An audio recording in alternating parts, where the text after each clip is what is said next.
It is the vegetable thing that I think that was the thing that made me resist it the most when I was getting started, was like, if vegetables are bad for you, I have been wrong, very wrong about nutrition with my clients, with my nutrition clients, with my personal training clients for, at the time, a little over a decade. Like I would have been wrong about all of that. And so even hearing the message about carnivore, I really didn't deep dive into it as soon as I should have, because that was my, kind of sacred cow, if you will, is that this is the best food. You need 9 to 11 servings of vegetables every single day.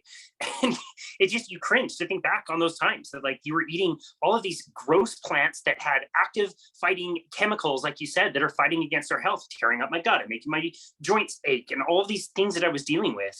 It made everything worse. And so, yeah, it's such an interesting thought that not that like plants are neutral, but plants are actively bad for you and are causing harm. Okay, so again, going back to that time, your mind is kind of coming around to this idea. What things did you do to get prepared to start your own carnivore diet? I think once I decided to do it, I just did it. So I just jumped right in and started documenting it, because I was already showing up on social media with all the other food stuff I've done in like the past couple years. So I just jumped right in. And so there wasn't much preparation. I just started eating mainly beef, had lots of fatty meats, a lot of burger patties, steaks, like maybe half a cup to a cup of blueberries a day, or just maybe some other fruit, but very minimal, and a little drizzle of maple syrup and butter on a burger, which, oh my gosh, if I were to have like a quote unquote cheat meal, I think that's probably what I would have, because that was delicious. I actually missed that. It's so good. So it sounds like you already had the taste for red meat. What I find with a lot of people who are starting carnivore is they don't exactly start off with a taste or a craving for red meat. Now, I find that comes around very, very quickly in people where, if you're eating a lot of chicken and fish, that's maybe what you're doing in the beginning. But over time, maybe a month, 2 months, 3 months, you are going to start craving that red meat. For somebody who doesn't yet have the taste or palatability of the red meat, what would you say to that person? Where could they start? Yeah, that's very true. And, I mean, you're right. You do come around. I mean, you see there's so many ex-vegans in the carnivore community. And I think that's, you know, it's such a fascinating story that they have. But yeah, you'll get there. Just eat whatever meat you want to have. Even if you're coming from vegan too, I would maybe even suggest a little slow transition just so you're not like bombarding yourself. Maybe start out with some bone broth, then add in some meat. But yeah, I mean, we are all very heavy on the beef in the carnivore community, but there's nothing wrong with having other animals.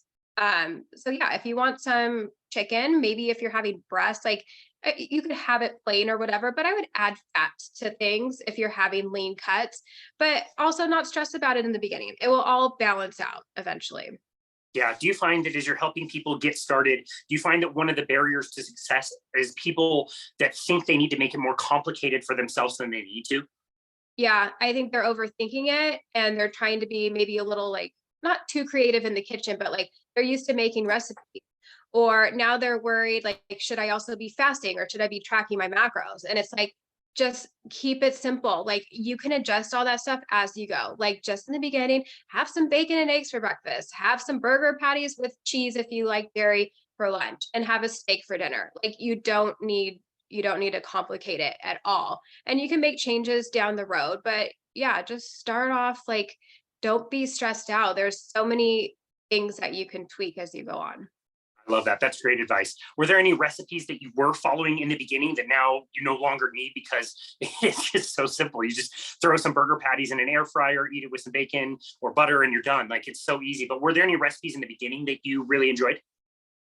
I mean, I did make a lot, but honestly, I was making it for everybody else because I was already sharing my food. I wanted to give people still like a little bit of like creative stuff. Like I don't think anybody would have wanted to see me eat burgers every day. So I did do some stuff like, meatballs that have like cheese and bacon in it or whatever, or I would make these cheese wraps. Where you bake the cheese and use them as a wrap and roll them up with things in. So I don't really eat those anymore. Or like chaffles, I don't eat anymore. So yeah, I mean, I did it for the gram. I did it for the people that needed that. Like I technically didn't need those recipes. I was content with burger patties and steaks, and I still am. But yeah, it's fun to throw something in once in a while. Like I love my carnivore-ish coffee ice cream, or gnocchi with brown butter cream sauce. Like everything, I guess it like has a lot of dairy. I'm trying not to do dairy right now. Well, no, that's great. And I think, again, that's really good, helpful advice for somebody that's just trying to get started. I was asked this in a podcast interview that I was just hosted on yesterday, and they asked me about the fat loss and the weight loss that comes along with carnivore diet. And I said, like, that's fun. That is really fun, and it's sexy, and it's great, and it's what people want. But that's not the reason that people do carnivore. You can lose weight doing lots of different things. There's other reasons that people do carnivore. And so I'm curious, what were your results for what you were seeking, which was, again, to lose weight? How did that go? And then what other things kind of surprised you? Yeah, so I'm down 35 pounds and still have 20. So that's great. I mean, the weight loss came easy. I did stall the last few months. And I think because I went overboard on the dairy. So we're pulling that back. And yeah, like the benefits, I wasn't expecting those. And, a lot of people, this is the ultimate elimination diet.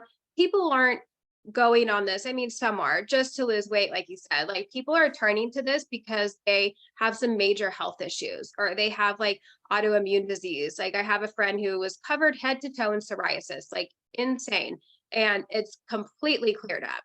And like Michaela Peterson, she like healed her juvenile arthritis. So it's really like people looking to heal. This isn't a fad diet, like people keep saying. Like this isn't a diet. Like, and diet to me, like that's not the right word. Like this is a lifestyle for people. Like this is how people are healing their bodies and improving, their mental health. And yeah, it's been life changing for me. That's amazing. Well, your recent guest, one of my favorite humans on the planet, author of the book "How to Eat Like a Human," Dr. Bill Schindler. He explains it really well. Like, why do we even have to ask the question, "What is a species-appropriate diet?" We shouldn't even have to ask that question. But we are so far removed from where we're getting our food, and it doesn't match up with how we evolved. It's too quick. We've made too many fast changes, as he explained really well in the podcast episode you guys did with him. And I thought that was phenomenal. We have all this technology. We can Grubhub our food, anytime. We don't even need to leave the house to get food delivered to us. And it's terrible. And you're right. It's not a fad to go back to the way that we would have survived for millions of years. Yeah. Food these days, like it's besides what's in it, it's just, yeah, like that's gross. And just like the convenience of everything, that's not like being healthy. Yeah. Like you said, very detached from where our food comes. Not many of us are even able to go like source from a local farm. So yeah, it's grocery store and fast food. And yeah, it's definitely not ideal. And people now think that this is the norm and this is how we should be eating. And you should be able to, or you should eat everything in moderation. And that's what a balanced diet is. And you have to eat that way to be normal. It's like, I have to poison myself to be considered normal. Like if you're a pusher of a balanced diet, then are you going and doing heroin on the weekends? Like don't do it on Monday, just a little bit. So it's Yeah. like, it's mind boggling. So crazy. Okay, in the introduction, we talked about you obsessing about food, binging, and all of a sudden you've come to this diet that's the end of the road diet for you, which tells me at this point you found the last diet you might ever be on. So first of all, tell us how you think that you might be in that world, in that land of like, this might be the last thing I do for the rest of my life. And tell us a little bit about what it was like to, hopefully overcome some of those things, the binging, the vicious cycle that we were talking about in the introduction. How did you get through that? Yeah. I mean, eating this way, just all those desires and cravings are gone. Like I'm an abstainer. I can't moderate. So they're just off the table. It's not even it's not even an option anymore. And I've never felt that way before. I would always fall off any diets. I would always cheat. I mean, I'm going on, I think even tomorrow might be my 8 months. And I haven't had one slip up. And if someone has a slip up, that's fine. So I'm not even saying, oh, look at me, I haven't cheated, but I haven't had the desire to cheat.